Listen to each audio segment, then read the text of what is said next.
Today, officials met at the Millstop Community Center in Weirton to discuss plans for the upcoming 4th of July celebrations. Here's what they had to say. We have a lot of activities planned. We have music, entertainment, food trucks, craft vendors, balloon animals, face painting, games for kids, prizes for kids, so just an entire evening of fun for them. It's going to be a community celebration, and rather than come down early for a parade and come back later, because we have a symphony at this evening, that evening as well. So this gets the people here. They can spend the evening. A lot of events for the kids to enjoy, and then the symphony, and then we'll have the fireworks following that. This year's celebrations will take place on Saturday, July 5th, going from 4 p.m. until 10 p.m. Reporting live in Weirton, I'm Hannah George, News 9. The 4th of July weekend is one of the busiest times of year on the water and one of the most dangerous. According to the U.S. Coast Guard, alcohol remains the leading cause of fatal boating accidents. That's why the Muskingum Watershed Conservancy District is launching a campaign aimed at saving lives. Operation Dry Water is a year-round initiative focused on boating safety, with a national enforcement push during the July holiday. From July 4th through the 6th, MWCD Rangers will increase patrols and perform safety checks at public boat launches on Atwood, Seneca, and Piedmont lakes.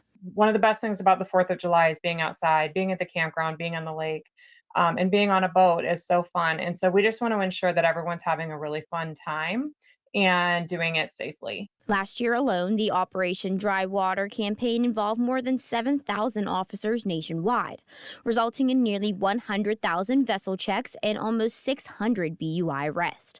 But locally, MWCD says it's more about prevention than punishment. I'm grateful that the state of Ohio has taken initiative and becoming very involved with this campaign.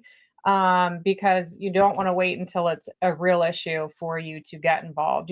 Heightening awareness around it is what helps us to prevent accidents from happening. Boating with a blood alcohol content over 0.08 is illegal in Ohio. And with added factors during the summer, experts say impairment becomes even more dangerous. To help promote safe boating, MWCD is offering free vessel safety checks throughout the weekend, making sure people have the proper equipment before heading out. MWCD is also hosting fireworks shows and other events around its lakes, and they're encouraging people to get involved and enjoy the weekend responsibly. Operation Dry Water officially runs from July 4th through the 6th. For more information and safety tips, visit mwcd.org. Reporting from Steubenville, I'm Hannah George, News 9. Back to school season is right around the corner, and Brooke County is making sure every student has what they need to succeed. This whole week, this is our annual Stuff-A-Bus. Every day this week, student athletes from Brooke County schools are helping collect supplies from backpacks to notebooks to make sure no student is left without the essentials. Every 3 hours for each day, I have a different sport. Right now we have Brooke Middle School football. This morning we had Brooke High School boys basketball.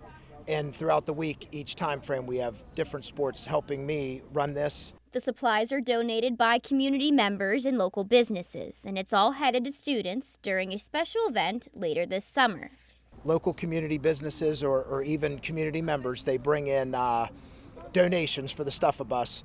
We take that at the end of the week on Friday. We drive the bus straight down to the high school, and we store it there until our August 7th back-to-school bash. That's when the real giving begins. Each item donated is handed directly to students in need. Backpacks, notebooks, pens, papers, pencils, everything donated here we give to the kids as they come through a line and donate it right back to our Brooke County school students. The event is about more than just supplies. It's a chance for students and the community to come together and support each other. And it's important to include the athletes in it so that we can give back to the community, and then they're also helping in the same aspect. Donors will also receive thank you cards as a small token of appreciation. Brooke County Schools hopes that generosity now will help local students start the year strong. You can donate in the parking lot of the Board of Education through July 11th from 9 a.m. to 3 p.m. Reporting from Brooke County, I'm Hannah George, News 9. Penn State will pay over $1 million to settle allegations that it failed to meet cybersecurity standards in contracts with the Department of Defense and NASA. The U.S. Attorney's Office says the university didn't fully comply with cybersecurity rules between 2018 and 2023. The Dean Martin Festival kicks off today, and if you're looking to learn more about the Steubenville superstar, the Dean Martin Room at the Jefferson County Historical Museum has all you'll need to know. From platinum records to vintage posters, the Dean Martin Room is packed with memories of one of Steubenville's most beloved icons. And over the next few days, fans from around the country are stopping in to experience it for themselves. This is like a Mecca to me. I'm a Sicilian American, Italian American, listened to Dean Martin my entire life. John D'Amico traveled from Tampa with friends for the festival, making Steubenville the final stop on a cross-state adventure. Every year we try and do a trip, something different. And he said, hey, let's do a baseball game in Cleveland and head down to Steubenville. And so it's a fantastic trip. I mean, this is a great finale to a fantastic trip. Dean Martin was born and raised just blocks away from the museum. His legacy lives on through fans and through rooms like this one, where his music and memories line every wall. We're real, happy when the Dean Martin Festival comes around. We get a lot of visitors, and everyone seems to enjoy themselves. Milko says it's not just the memorabilia that keeps people coming, it's the magnitude of Dean's fame and what he meant to music, movies, and the city itself. He was the #1 entertainer probably in the world for several years. And I think it's a good idea to showcase him. And as time goes on, there won't ever be another Dean Martin, but you could come to Steubenville and see what he was all about. The Dean Martin Room is also staffed by passionate volunteers, like Keith Johnson, who helps keep Dino's story alive. You're always seeing his talent come out. You're always discovering something new that Dean could do.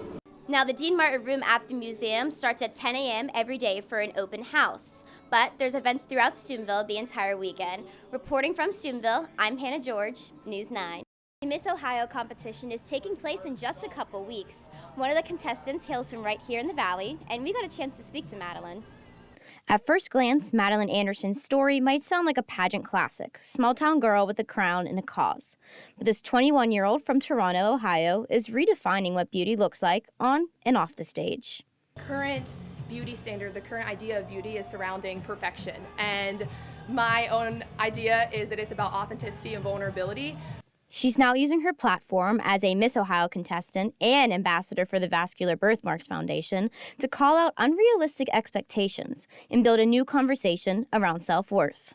Changing that idea, creating systemic change surrounding the idea of beauty to authenticity will make it more achievable and relatable for everyone. Anderson says her path towards the Miss Ohio competition started when she served as Jefferson County Fair Queen a few years back. A compliment from a former Miss Ohio gave her the push to keep going. When I went to Ohio Fair's Queen, the current Miss Ohio, Laura Current, told me that it seemed like I had such a passion and drive for community service, and I was a small town girl with a great story. And it's that story, one of perseverance, purpose, and power in imperfection, that's guiding her campaign and inspiring others to embrace what makes them different. The competition will be held in Mansfield, Ohio, June 18th through the 21st. Reporting from Toronto, I'm Hannah George, News 9.